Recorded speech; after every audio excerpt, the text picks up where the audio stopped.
Taurus rising. How you doing, Taurus? This is your reading for the Gemini new moon that's happening on the 26th or the 27th of May, depending on what part of the planet you are currently hailing from. In the Americas, it will be the 26th. And in the rest of the world, it would be the 27th.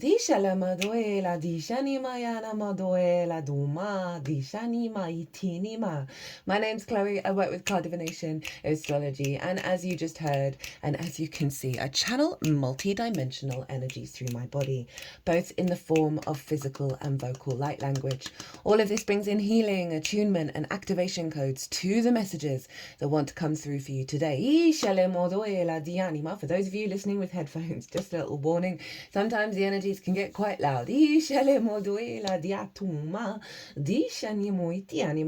Now, I read for the rising signs, so for those of you who do not have Taurus in the first house in your natal chart, look to the house it does fall in.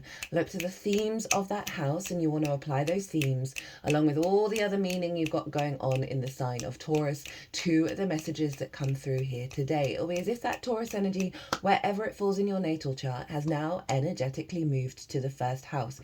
So the astrology for the rising sign will always still link in. You've just got to add on your own natal chart meaning on top of it. For example, I have Taurus in the 10th, and I've got my North Node there along with Lilith. So I'd apply all of that meaning to what wants to come through in this reading. As always, take what resonates, leave what doesn't. Now, there is a collective reading. That was the first reading that went out, and very high vibrational, very playful, fast, go, go, go, go, go, go, go, big vibe shift. It was so much fun to do, and pulled collective tarot cards. They were wild, and I really get into the weeds of the astrology of how everyone's talking to each other, all the celestial bodies at the exact moment of the moon, that forms an energetic blueprint, a harmonic, a frequency that gets downloaded into our vessel that then unfolds over the next 6 months up until the Gemini full moon in Sagittarius season. And big channeled messages came through in that reading. And I really tap into the most integrated and expansive intention of any transit. And that way we can sort of apply that to all the nuances of our life, the good, the bad, the beautiful, and the ugly, right? Of really going, oh, that's what's behind all of this. Also had a transmission come through from one of my guides in English, which doesn't happen very often. It's getting more and more and more. We're all part of the flow of that. So that was really fun as well. So if you want a deeper understanding of what's going on with this moon, pause this video, go watch the collective reading, and then come back, because the collective reading acts as a baseline for the all 12 sign series. It brings depth and nuance to any transit. So my loves, before I get into your reading, we are going to get 3 cards from this tarot deck. The first card is going to be, what is the download? What is the activation code that's coming in with this new moon for you? We're also going to get a card on how to work with that, how to amplify that energy, where to direct our frequency to help facilitate that download, as well as a card linked into Jupiter. What blessing is Jupiter leaving behind in Gemini? Because it's going to be moving into the sign of Cancer, and I thought it'd be, before the Sagittarius full moon, so I thought it'd be really appropriate with the Gemini new moon, as Jupiter is in Gemini, to get a card on what blessing Jupiter's leaving behind in the sign of Gemini for you, my loves. It's not going to be back in this sign for another 12 years, because it's not going to retrograde back into Gemini. It's staying in Cancer. So we're going to also get the card at the bottom of the deck as the root energy of the activation. And I'm working with 3 different oracle decks, and we'll get those cards when I've finished getting the tarot. So where is this happening for you, my lovely Taurus risings? For those of you in the UK, the ascendant for this moon is in fact in Taurus. So it's going to be doubling down on your energy and the frequency that's coming through in this reading. So Gemini for you is in your 2nd house of your resources, your skills and your tools of how you manifest and bring in regular income and regular resources. It's the things that you value, and most importantly, how you value yourself. If you don't value yourself unconditionally, we can then place things of value place our value in things that only distort that lack of value within ourselves. We can struggle to access our manifestation capacity and and our skills and our tools at a higher level if we're doubting ourselves and not loving ourselves unconditionally. It also can often mean that we're not able to receive more regular resources, right? Because we're a little uncertain that we're worthy of it. So you have a very powerful, really harmonious moon happening in your second house. The sun and the moon is conjunct Mercury, and Mercury rules Gemini. Mercury has just moved into Gemini, so we're getting that frequency. At the moment, the moon happens to be in Taurus, so we're really doubling down on your Taurus energy. And Mercury rules Gemini and is in fact ruling the whole chart. All the energy of all the celestial bodies is being pulled into this Gemini new moon, which is making it a holistic moon. It's bringing in the whole chart. It's pulling the whole chart into your sense of value, into your resources, your skills and your tools and your manifestation. So new moons in the second, an elevation of your sense of value within yourself, an elevation of how you manifest and how your skills are unfolding, how you bring in a regular income. So it's really raising the frequency around that. And the main sort of energy in that collective reading was about play and curiosity. It was so fast and playful and curious and open. It was a joy to do. I had so much fun. I was talking very, very fast in that, which is not surprising. And so Mercury is there conjunct this moon, so it's really doubling down on your capacity to perceive things at a higher level. Now you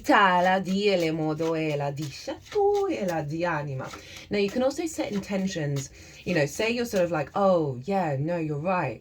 I don't think I truly value myself.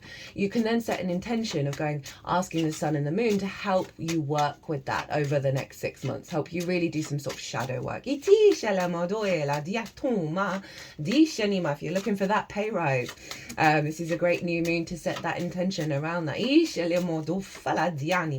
Now this sun and the moon is not only conjunct Mercury, but also Uranus, who is in the sign of Taurus, in your sign. It's out of sign, obviously, but it's still a conjunction. And I really like this because Uranus is fundamentally liberating our physical vessel of any blocks of us being able to walk our path, be strong in our power. It's very inventive. It's very maverick energy. So you've got, and this is in your house of self. So there's a real sense of liberating the wounds around the self and the sense of value, right? That's coming in very strongly, as well as you having bright ideas for the next stage of the manifestation of your skills and your tools. You being seen as quite a unique individual that is kind of raising your frequency, raising your value.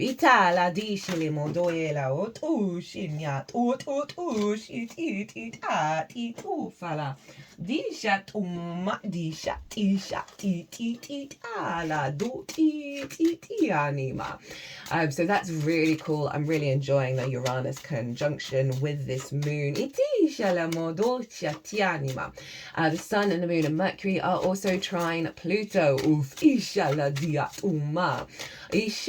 over in the sign of Aquarius, which is up in your 10th house of life path and career, visibility and reputation. So you've got the two of your building houses, your work houses being activated with this.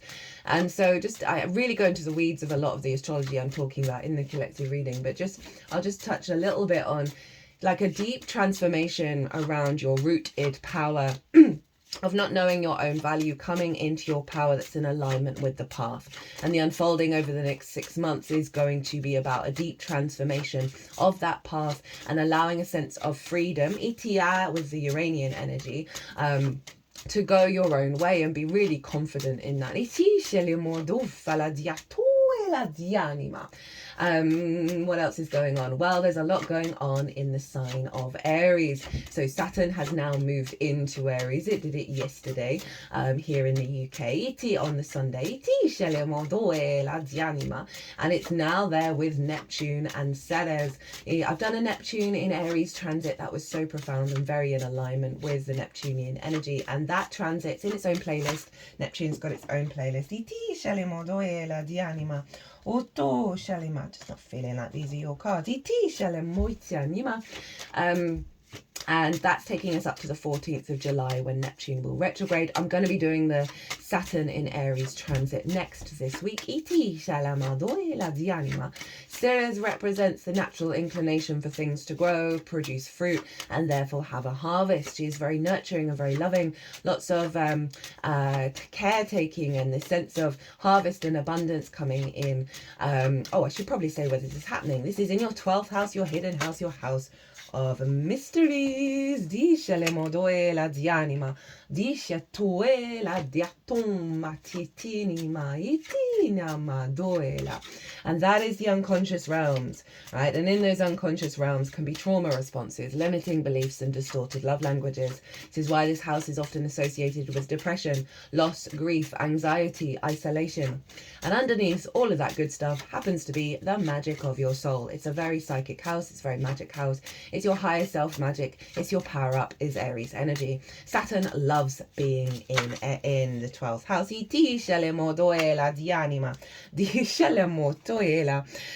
So I can't wait to do that transit for you. Saturn is about commitment, responsibility, due diligence. It is about getting back to your own authority, your own power, the understanding of cause and effect. And it's really all about integrity. This is so fascinating. This deck, right, there's a fair amount of cards in here. So many repeating cards for all of the signs. It's been really wild. So Saturn's there strengthening your maturity, your commitment to working through the shadows and emerging your higher self. We've also got Neptune there, who is dissolving limiting beliefs, dissolving all of those things and allowing you to step more into your magical reality. Fala di anima, ishanimo toela, dice le modo fala. I just feel like we want one more Itala from this one. Dice le moyana moyela moyana, dia le motoela. And with Ceres, there's like a really beautiful harmony between a lot of wounds in the 12th. You're working through them because it's sextiling this moon, and a sextile is an aspect of Venus which wants to bring love, harmony, connection, creativity to the table. It's a big yes energy in alignment with your skills and your tools and your sense of value. So one side of it, I can see a big release around unconscious wounds, right? Around limiting beliefs of how you value yourself, how you manifest. But it's going to happen in a very sort of creative, harmonious way. It's not challenge. It doesn't feel like a really hardcore challenge process. The other side of this, right, is very abundant energy of your magical, your magical reality, the magic of your soul coming into your sense of self, coming into your sense of value and your skills and your tools. So you're really harnessing the unconscious spaces to create and manifest the unfolding of your path, right? The elevation of your skills and your tools and your capacity to draw towards you more regular resources, and a strengthening your true values in things and not based on those distorted love languages and those limiting beliefs. This is really, really lovely energy. I forgot to mention about the trine with Pluto, right? A trine is an aspect of Jupiter, right? And this brings inspiration, this brings wisdom, this brings confidence, this brings opportunity. So there's a real strengthening of your capacity to be in your flow, to release the wounds and create magic. Now Mars rules Aries, so wherever Mars is influencing what's going on with that pile up over in Aries in your 12th house. It's in the sign of Leo, which is in your 4th house of your roots and your foundations, your ancestors, both blood and soul lineage, the roof over your head, your parental figures. It is your foundations. It is how you feel safe and secure and how you build. Now, this is highlighting the wounds we receive from the ancestors and from the parental figures, funneling into your 12th house and really elevating your heart space and your motivation and drive that's in alignment with your heart. So not only is Mars affecting all of Aries, it happens to be trine Venus and Chiron. Now the Mars-Venus trine has been going on for a while, so you've really been doing some deep healing around love, connection, relationships, creativity, that's been to do with your 4th house, right? So there's 2 prongs. There's one side of it that is about doing the deep healing work around your motivation and your love languages that come from, as I said, the ancestors and the parental figures, but also you stepping into your heart space, your power, and the magic of your soul and the connection with that. I just want one more from here, that is in alignment, right, with where you're headed. And we've got that trine with Chiron as well, and Venus is coming into her conjunction with Chiron. This happens every year, and so we're doing deep healing work around the Venusian energy, around the sense of our love languages, right? How we connect with Chiron is the master teacher, the wounded healer. We're transmuting the poison into wisdom. It's not been easy, but it's been worth it. So this is really helping you work through a lot of blocks, a lot of deep wounds, and transmuting that into master teacher energy. So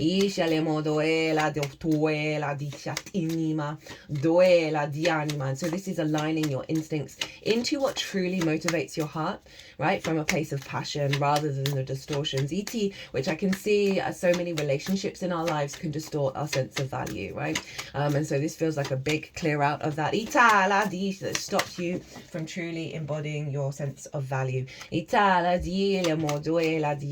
obviously Mars is in Leo, which is ruled by the sun, so that's why this is pulling all of this energy in 2 ways back to the 2nd house, back to Gemini, back to this new moon. Now the final thing I'm going to mention is that Jupiter is at the later degrees of Gemini.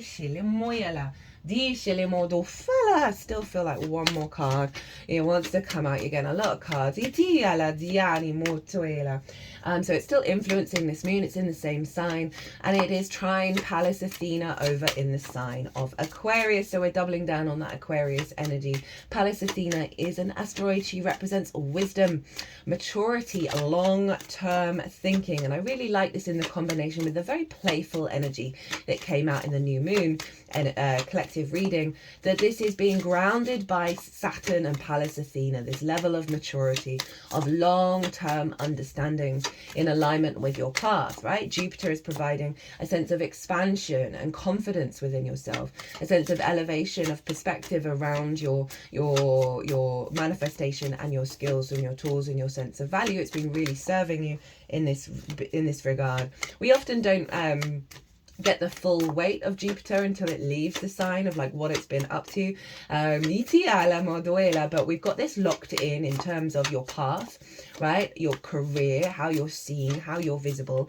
and Jupiter giving you the confidence to walk that path that serves you for the long term, right? Say you may have wounds around visibility, that Jupiter Pallas Athena is like, F that, I'm going to do me, and I'm going to walk my path, and I'm going to be true to my values, true to my instincts, of how I create and how I perceive reality that's in alignment with as I said, now we just want one more final message. Jupiter also happens to be square the node, so we're bringing in that node energy. And if you've not seen the Pisces and Virgo nodal axis series, it's in its own playlist, and I need to go rewatch that myself, because what came through in that transit was such powerful energy of how to navigate the energy we're working with at the moment and put that into practice, and I think I need a little refresher. So that was one of my favorite transits I've done. There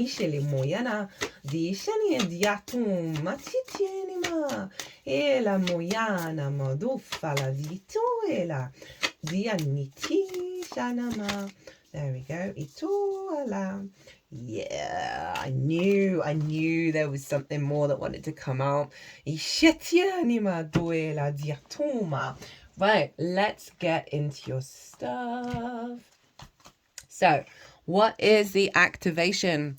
What is coming through for you that's going to be a download that's unfolding over the next 6 months up until the Gemini full moon in Sagittarius? We've got the Fool. Well, hello, Uranus.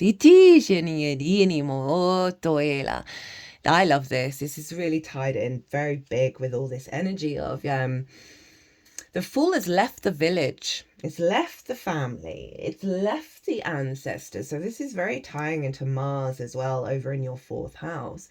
And it's going out into the world to experience life, the good, the bad, the beautiful, and the ugly, from an act of awe and curiosity, of adventure, of the joy of our incarnation. And you see, like, the chest is really far forward on the Fool, which means it's leading from the heart, again, tying in with Mars in Leo. And it's taking a leap of faith that a new reality is appearing. So there's a real sense of a renewal. It's the first card in the major arcana of a new journey that you're going on around your sense of value, around your regular resources, around your skills and tools and how you manifest. And there's an ease to it.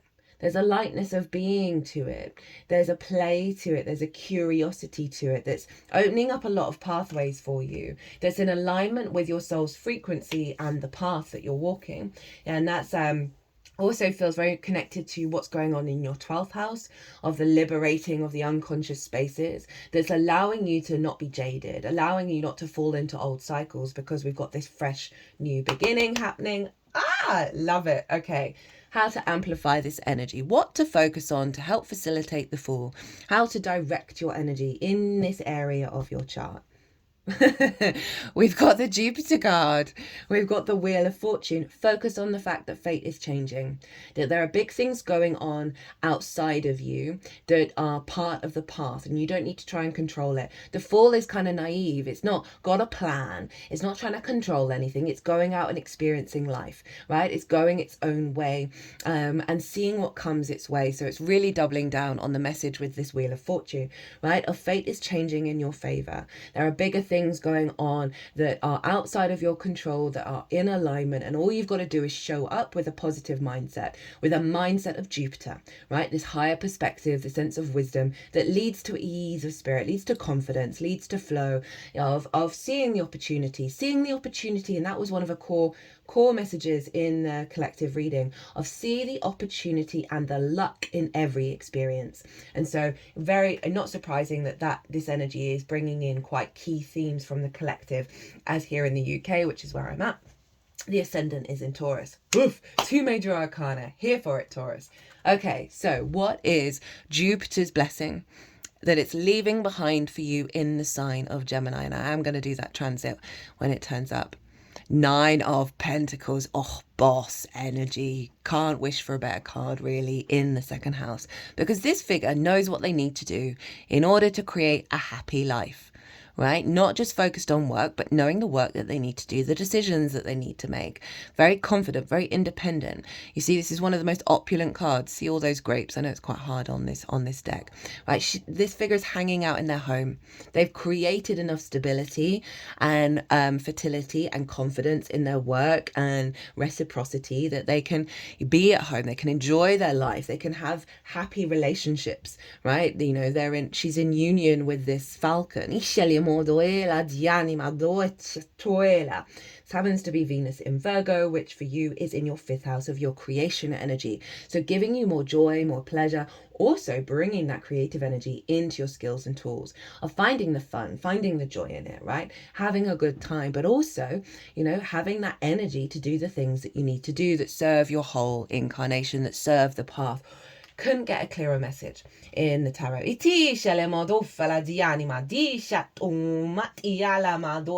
Right, what is at the bottom of the deck? And I like that Venus is showing up as well, because Venus is doing some hardcore work over in the sign of Aries. It's a bit of a wide orb with a sextile to Jupiter, but still has a sextile energy, has that Chiron energy with Jupiter at the moment imprinting, of really, you know, healing those wounds so you can be yourself, so you can live your life, right? You're not restricted anymore. What's at the bottom of the deck? Hi, Taurus. You got your card. as the root energy under the Fool. Could you get a clearer message of the embodiment of self, the confidence of your spiritual understanding of your own incarnation, right? The maturity, the sovereignty of your energy, right? The authority of yourself and the path that you walk. And I love this for the second house because this figure is talking to other people and they're very receptive in that your skills, your tools, your skills, your manifestation, your tools, all of that is being seen and valued. You're being valued. But this is because you've got to a place within yourself where you value yourself. You're confident in yourself. You know yourself. You know what you're capable of. And you're putting that into practice, right? You've done the work. And now this is leveling up.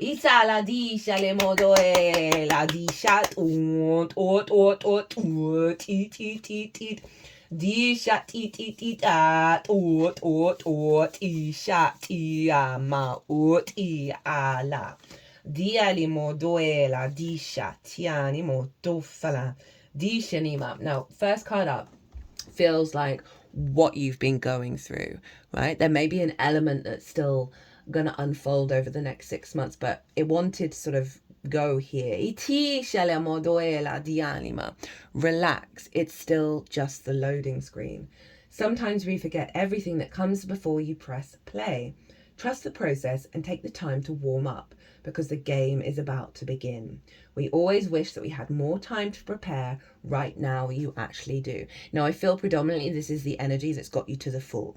But I also feel, as this is a new moon and it takes time to unfold, that there is an element of patience, of being in your flow, show up in your own life without expectations, right? Because the game is beginning and there may be certain things that you need to sort of allow to digest and integrate before the game really ramps up, right? So it feels a bit like you've hit play, but now you're kind of exploring the new landscape. It might not be that the big adventure or the big quest or the big opportunity comes in directly immediately after the new moon. That's not really how it works, but it is coming. It is coming, and it's because you've done this prep work, right? And you're aware that there are maybe little mini side quests that you're going to be going on that's part of the bigger adventure. But the adventure, I feel like you've definitely pressed play, but it's still like the learning the frequency of the new environment.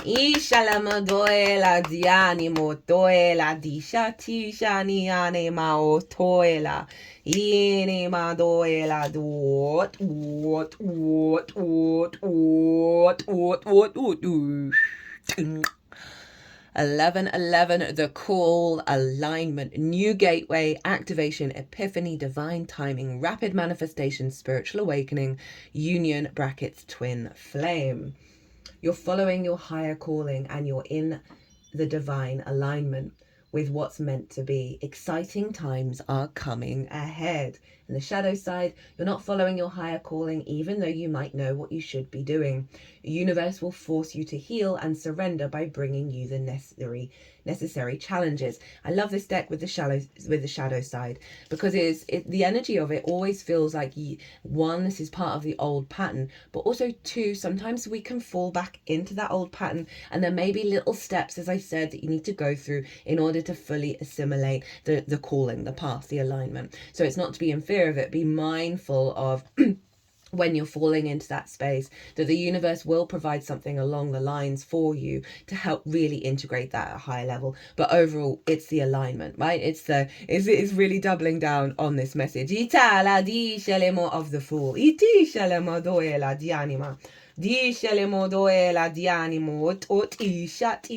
So there are these three cards that I genuinely felt were kind of, again, similar to the relax, that it's part of the journey that's happened, as well as the sort of the manifestation of that experience. Whereas this card, I was like, I wanted another card in the same way. There was another rainbow Brainskull, I think it was this one, where I was like, I feel like a lot of this energy is letting you know the path that you've already been on, so you're like grounded. We have unplug, healing, and song. So this feels very much what you've been going through, right? You've had to disconnect from certain alignments, certain old patterns, right? Relationship dynamics, family grievances, in order to do some really, really deep soul healing, to get you back to your frequency, to get you back to the truth of the frequency in which you play. And I also feel like there's an element of alignment with everything that's going on in the 12th, that there will be moments where you're like, right, I've been full, I've been out in the world, I've had some experiences, and there's stuff coming up because of those experiences. And sometimes, and this is what's been going on for me a lot, I've had some really quite phenomenal, amazing alignment experiences that have brought in codes that are so alien to my physical vessel of my previous experiences, which haven't been good, that I then feel absolutely exhausted the next day, right? I'm totally wiped out because I'm recalibrating to that frequency. And I feel like that's a second message of moving forward, that you may go through certain experiences where you're like, this is so alien to my old reality, and it's beautiful and it's aligned and you know it's here and it's not going anywhere, but there's still so much trauma in the body that needs to come out. And that's the Uranus energy in the sign of Taurus for everybody, but particularly for you Taurus risings, because of the first house being the body, right? And the sense of self. So this is really beautiful. Give yourself the space and the grace when you have these massive alignment upgrades to come back to the self and allow yourself to heal.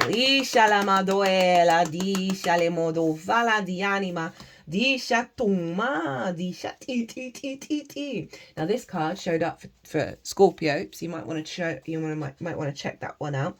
We have growing, falling apart. There is no new without shedding of the old.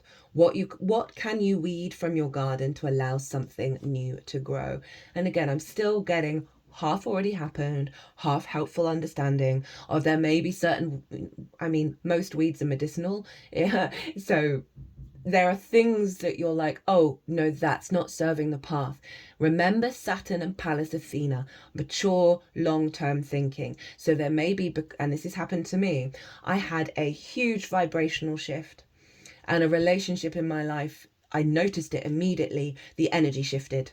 And even though it was a relationship where I was like, I really like this, I was also aware of, red flags of that dynamic, but I still really liked it. But I was like, oh, I have noticed this shift, and I've noticed it's come after a huge alignment.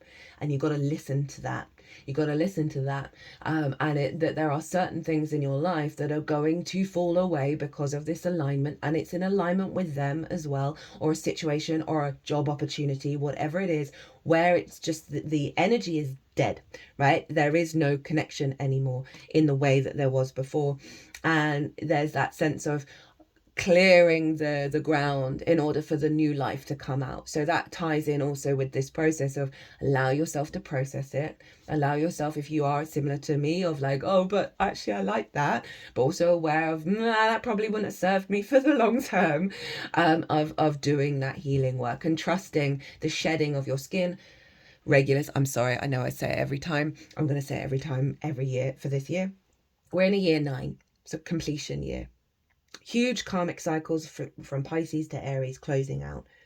It's the year of the wood snake. We're shedding our skin. So this is what we're all going through. It's so powerful. We've got to trust the process. And even though your message is so beautiful and so high vibrational, it doesn't mean that there isn't going to be stuff that comes up. We're just in that kind of year. The astrology is wild.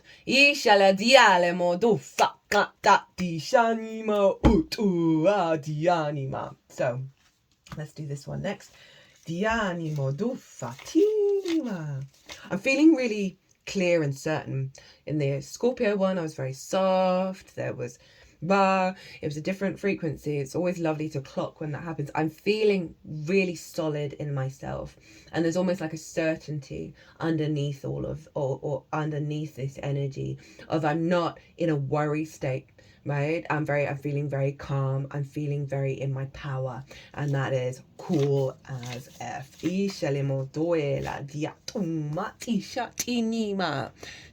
you have the 6th house, work and health. The Hermit and the Magician. everyday life matters. Job, co-workers, daily routines, lifestyles, habits, responsibility, duty, service, helpfulness, diet, health, pets, bad luck. And interestingly, right, we're dealing with the second house. Aquarius is going on, which is your 10th house. The 6th house is Libra. Itala di anima. So it's bringing in the fact now that there's energy around you of all of your work houses being activated and coming into alignment. Di anima. Things are changing for the better.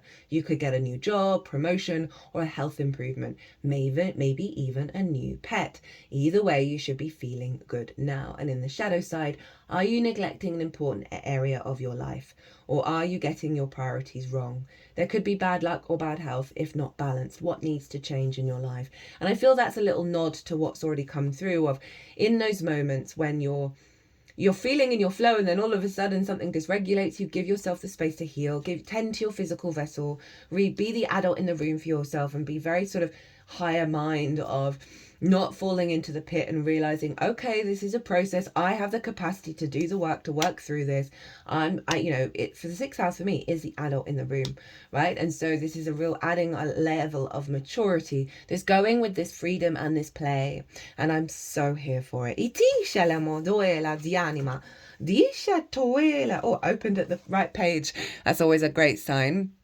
So this was the card, because a couple of cards from this deck came out and I was like, no, that doesn't feel like the energy. And then this card came out and I was like, get in. World Maker is the only job in the final future. There will always be the need for the vast and unique realm of your imagination. We love originals. Share your vast inner world. It's one thing that can never be automated. That's the stuff in the 12th in Aries. Your magic of your soul, feeding into your skills and your tools and how you bring that to the table. Oof, love it. Absolutely love it. Right, we've got treasure. Yeah, this is the treasure within you that's coming out over the next 6 months. You're going to be more playful and curious around it, right? You're not going to be resistant to perhaps a little of a weird idea, right? You're going to allow yourself to engage in this at a deeper level and be really open. It feels like you've released those restrictions. Perhaps the parental figures are like, you got to be serious. You got to follow the lines of society. You got to do the thing where your soul wants to come out and bring your uniqueness to it, whatever it is. I'd forgotten what this card was, but I knew they put it over there. They knew we wanted to look at it. I'll be at the other end of the universe acting strange. I don't need to. Well, I'm going to read it because I know it's quite short. Number 18, number 9. If you are truly in your own lane, there is no competition. So that's letting you know any fear of work and career and, competing forces, not a problem. Be an original, Taurus, really doubling down. Got truth at the bottom of the deck here. Be in your truth. South Node, you've got this. And it says baggage, karmic past, unfinished business, soul wounds, been there, done that, gifts, talents, lessons learned, comfort zone. I feel the main message is you've got this because you've released that baggage. So you can be the fool. Oh, love it. Taurus, I'm leaving it there. I'm feeling very energized to go and do stuff, which is brilliant. Taurus, I hope you enjoyed this reading. I hope it resonated. It was an honor and a privilege to read for you. If you want a personal reading, my details are all in the description box. But other than that, Taurus, be good to yourselves, be good to those around you, safe travels, and be well until we meet again.